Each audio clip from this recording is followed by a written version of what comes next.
You ask Tiger to solve. This deals with linear equations with one unknown. The final result is x equals 150 over 11.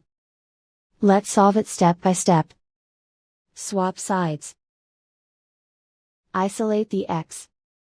Multiply both sides by 100. Group like terms. Multiply the coefficients. Simplify the fraction. Multiply the fractions. Simplify the arithmetic. And so the final result is x equals 150 over 11.